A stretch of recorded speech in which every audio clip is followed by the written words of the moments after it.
तुम हारने के लिए नहीं, जागने के लिए पैदा हुए हो। तुम हारने के लिए पैदा हुए होते तो तुम्हें मनुष्य जन्म ही क्यों मिलता। जानवर भी खाते हैं, सोते हैं, डरते हैं, लेकिन उन्हें प्रश्न करने की क्षमता नहीं मिली।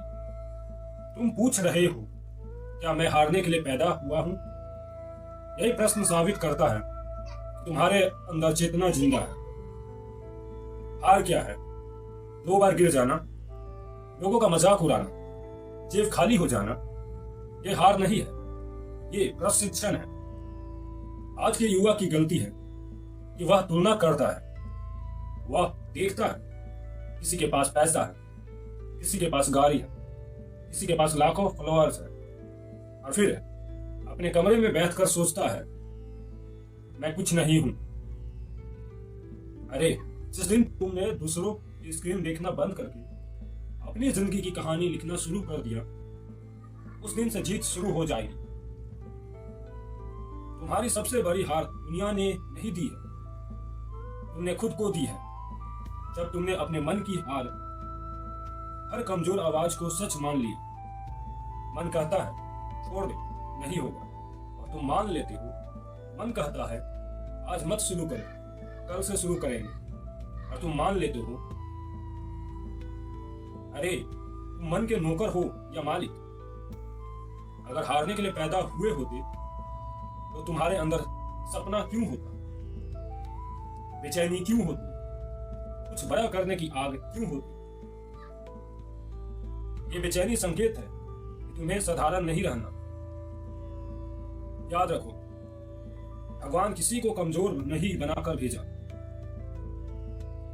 कमजोर हम अपनी आदतों से बनते हैं। आज निर्णय करो, मोबाइल तुम्हें चलाएगा या तुम मोबाइल को। डर तुम्हें रोक पाएगा या तुम डर को तोड़ोगे। लोग हंसेंगे तो तुम रुक जाओगे या और तेज चलोगे। जो व्यक्ति बार बार गिरकर भी खड़े हो जाता है, वही इतिहास लिखता है। हारना पाप नहीं है, हार मान लेना पाप है। तुम्हारा जन्म हारने के लिए नहीं हुआ, तुम्हारा जन्म अपने अंदर के आलस, डर और भ्रम को हराने के लिए हुआ है। आज से खुद से कहो, मैं परिस्थिति का शिकार नहीं हूं, मैं अपनी कहानी का निर्माता हूं। अब आंसू पोंछो, कमर सीधी करो और काम शुरू करो। पर जी एक समाधान चाहिए था। पर जी एक तो है जो भजन किया, जैसे आपने जीवन भर भजन किया। एक है महाराज जी जो भजन नहीं करते और वो करोड़पति हैं। पूर्व का पुण्य है, पूर्व का पुण्य है, उनका पूर्व का तप और पुण्य है। वो उनको जिस समय उनका वो क्षीण होगा तो फिर क्या पता नाली के कीड़ा बने। महाराज जी क्या वो सुखी हैं?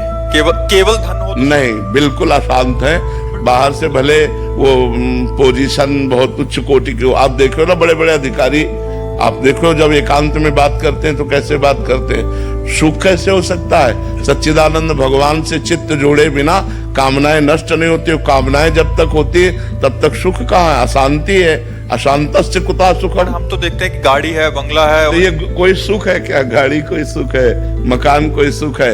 एसी में बैठा जल रहा है, अंदर चिंताएं, शोक, उद्वेग, नाना प्रकार के विषाद उसको जला रहे हैं। अगर भगवान में चित्त जुड़ा हुआ है तो फटे पुराने कपड़े भी है लेकिन परमानंद में डूबा है। न पारमेष्ठम, न महेंद्र दिष्टम, न सार्वभौमम, न रसाधिपत्यम, न योग सिद्धि अपनर्भवम वा। उसको कुछ नहीं चाहिए, ब्रह्मा का पद भी नहीं चाहिए। 7 गांठ कौपीन में इंद्र बापुरो कौन? सच्चिदानंद भगवान से चित्त जुड़ा हुआ है तो बोले 7 जगह से फटी लगोटी है, फिर भी इंद्र बापुरो कौन? उसके लिए इंद्र बेचारा है। भगवान से चित्त नहीं जुड़ा तो धन या मकान या पद या प्रतिष्ठा कितने दिन? एक यहाँ बैठ करके बोले थे कि जीवन में सब कुछ प्राप्त हुआ, मैं मरूंगा, सब कुछ छूट जाएगा, अब मेरे पास रह क्या जाएगा? हमका ठीक, ये ठीक तुम्हारी सोच है, क्योंकि तुमने भजन नहीं किया और सब कुछ किया तो लौकिक सामग्री है, लेकिन मरने के बाद ये सब छूट जाएगी। तो मरने के बाद न बिहारी जी का चिंतन किया, न हरि का चिंतन किया, तो तुम्हारे पास है क्या? कुछ नहीं। जाओ यहाँ से ऐसे। पर जी ये तो कोई सिखाता ही नहीं ना, ये तो अभी पता लग रहा है क्योंकि आपके पास आ रहे हैं और अपने मन की व्यथा सुना रहे हैं। तो इसीलिए तो कहा जाता है बड़े भाग पाइप सत्संगा और विनय प्रयास होय भव भंगा। जब बड़े भाग्य उदय होते हैं तब संतों का संग प्राप्त होता है, और जब संतों का संग प्राप्त होता है तो संसार का राग नष्ट होता है और भगवान से प्रीति होती है, भगवान के मार्ग में चलना होता है। अब मोहि भाव भरोसा हनुमंता, बिनु हरि कृपा मिले नहीं संता।